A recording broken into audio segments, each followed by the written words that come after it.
Tennessee was built by socialism. The TVA was built by it. Oak Ridge was built by it. Factories were built by it. Alcoa was built by socialism? America, absolutely. Government workers, 90% of the people that built those Having dams, a government is not the same as having socialism. Well, so if it's not the government doing the work and the government building things for the people and then keeping ownership of it, if that's not what socialism is, then what is it? You tell me. If it's not direct employees building the so you're saying any level of or any amount of government is socialism. I think your guys are, actually. We're not the ones that label all this stuff. You have a whole faction of your party called Democratic Socialists of America who are running on things well beyond basic government services. They're running on absolute and total radical. Scott Jennings called progressive Democratic policies antithetical to the American system, while representing a party that incited an insurrection, tried to overturn a certified election, and chanted "Hang Mike Pence." Nobody challenged him on it, but Medicare for all, that was the real threat. Welcome to the debate, Chaz. Today we break down the selective outrage running through every conservative argument at that table. Let's get into it. Al-Sayed, who we had earlier on the program. My panel joins me now. Congresswoman Kelly from Illinois, so you have a sense of what's going on in the Midwest. Bernie Sanders there very clearly suggesting that establishment Democrats are not the key to change. These progressive insurgents are. What do you think? I think it depends on who we're talking about. Like Diana DeGette just lost, and she was one of the founders of Medicare for All. Just because you've been there a long time doesn't mean that you're not progressive or you're not doing what progressives want you to do. I think that it seems like experience, because you have experience, that makes you established, and some people don't want you, but not everybody, of course. Corbin Trent, co-founder of Brand New Congress, co-director of Justice Democrats, former communications director for AOC, just in case the folks out there aren't sure who you are.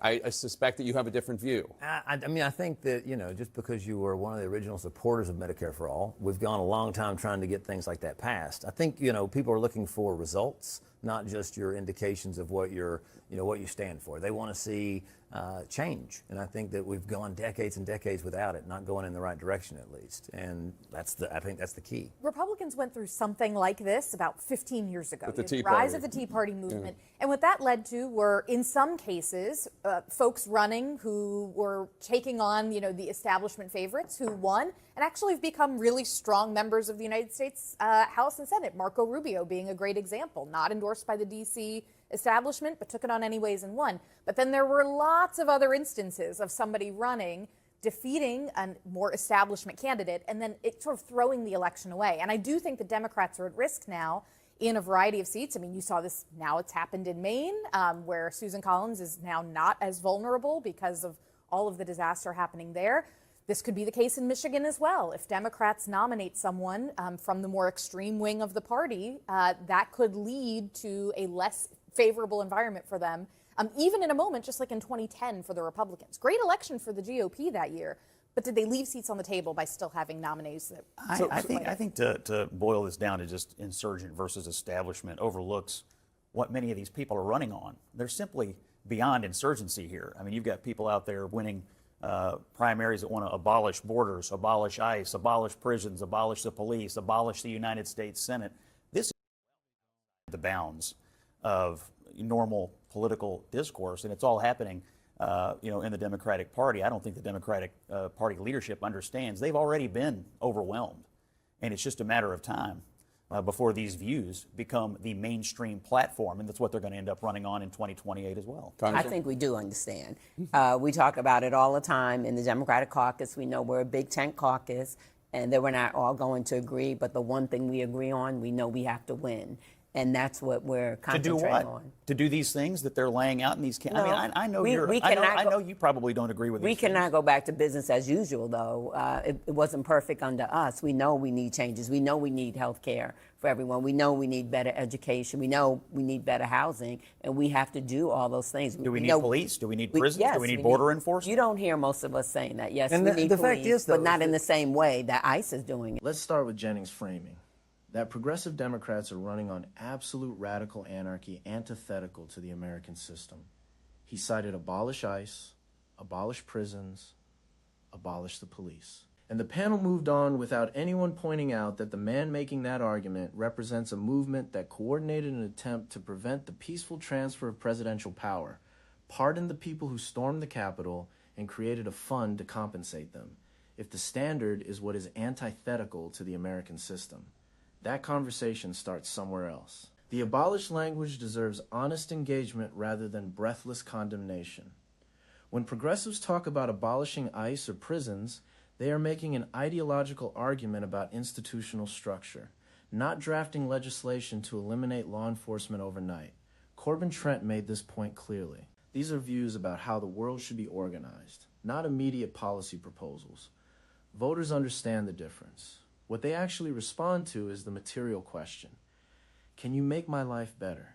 That is the conversation progressives are winning, and the one the conservative framing is designed to avoid. Department of Education. It wants to abolish. So did Ronald most Reagan. of They the- want to most of the abolish things. So did that Ronald now. Reagan. Abolish this, abolish that. Privatize Social Security. Put that in the stock market and see how it does. If it crashes, Would have it's done your great problem. had they done it back in Yeah, 05. until it doesn't, right? Until it doesn't, which is what happened in the 1930s when people were struggling. And I think that's what we're seeing right now is a moment sort of like we had in the 1930s in America, where people are tired of the way things are going for them, and we're going to see a transformation in the way our politics is done, and hopefully we'll see a Democrat. I agree. The trifecta. anti-Israel, the anti-Jewish rhetoric, it does remind me of the 1930s. I couldn't agree with you more. There is no question that the anti-fascism is also rising, and the fascists were on our shore back then. And what we're committed to now is fighting what? Socialists? I mean, the idea of having Yes. health care that everyone Communist, can. socialist, very Are they the same antithetical thing? to Are the they American different? Are they the system. same? Or are they different? Because I think your guys are actually. I don't. We're not you're the one ones running that on label it. all this stuff. You communist. have a whole faction of your party called Democratic Socialists of America who are running on things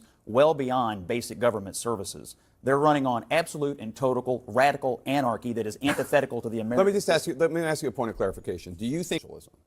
Well, I think if the government overtakes an entire sector or entire industry, that's the proposal, that would be socialism, absolutely. And there are countries around the world that engage in socialist practices where they have taken that over, and the outcomes for those people in many cases are terrible. But it's a legitimate debate. Are we going to have the government running entire sectors of our economy, such as healthcare? Conservatives don't believe in that. And we took The healthcare exchange produced the most revealing moment of the segment.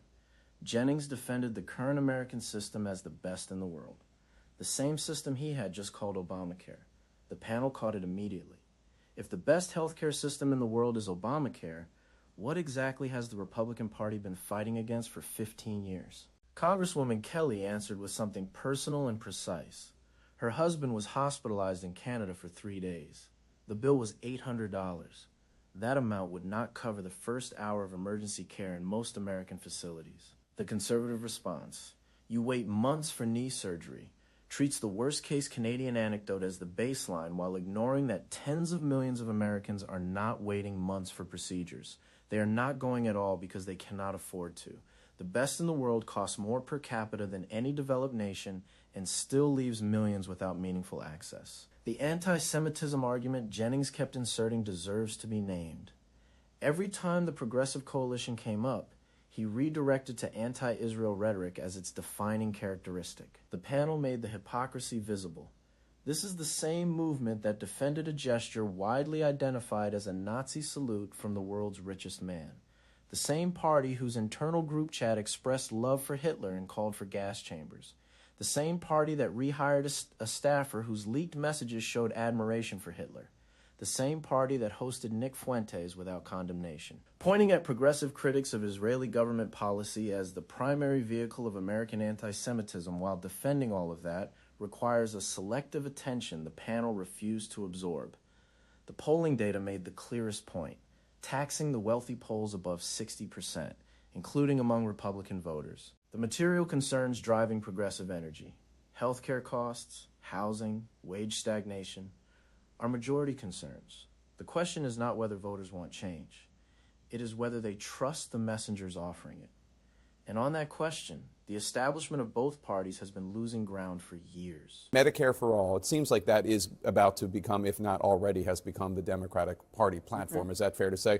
Does that get rid of insurance companies, or does that just provide like the public option as they used to talk about with the Obamacare? You know, as was just said, it's been around for a long time and there's different iterations, but I think that it's going to be the foundation of what we do because we still don't have health care for everyone, and in the richest country in the history of the world, we need it. I was going to say, my husband, we were in Canada, he got sick, he was in the emergency room 3 days. His health care bill was $800 for 3 days, and then you could not do that in the United States of America, being in the emergency room 3 days and only $800, and he received very good treatment.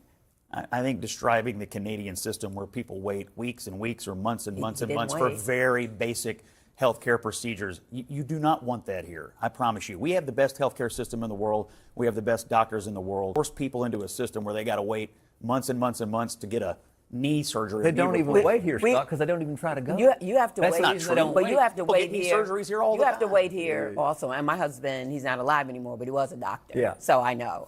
How does this stuff poll with the independent voters? Like, how much is the DSA platform? Well, let's not take the most extreme members of the DSA area and talking about no borders, no jails, et cetera. But let's just like Medicare for all, or more taxing of the rich. How does that play? So those two things. Take a moment to sit with this. The man arguing that progressive democratic policies are antithetical to the American system could not explain on that same panel how his party's attempt to overturn a certified presidential election is consistent with the American system. He pivoted to anti-Semitism every time the conversation moved toward economic policy. He defended a healthcare system in the same breath he called Obamacare. And he warned about radical abolish rhetoric from a party whose most visible recent action was pardoning the people who tried to abolish the peaceful transfer of power. The progressive energy driving primary victories is not anarchy. It is the accumulation of decades of people being told to be patient while their wages stagnated, their health care bills grew, their housing became unaffordable, and the political establishment of both parties found new and creative ways to explain why now is not the right moment for change. At some point, patience runs out. The voters finding new messengers are not the problem. They are the sick. Medicare is not socialism. Public education is not socialism. Infrastructure is not socialism. The Tennessee Valley Authority that electrified Appalachia, built by government workers, owned by the public, is not socialism. The panel made that point. Jennings had no answer because there is no answer that does not implicate the entire post-war American economy in the thing he is calling antithetical to the American system. Leave your thoughts in the comments. Do you think the progressive wing of the Democratic Party strengthens or weakens its electoral chances? And do you believe Medicare for all is achievable, or is it permanently stalled by the political math? Subscribe to the debate, Chaz. We will keep asking the questions. The panel keeps walking past.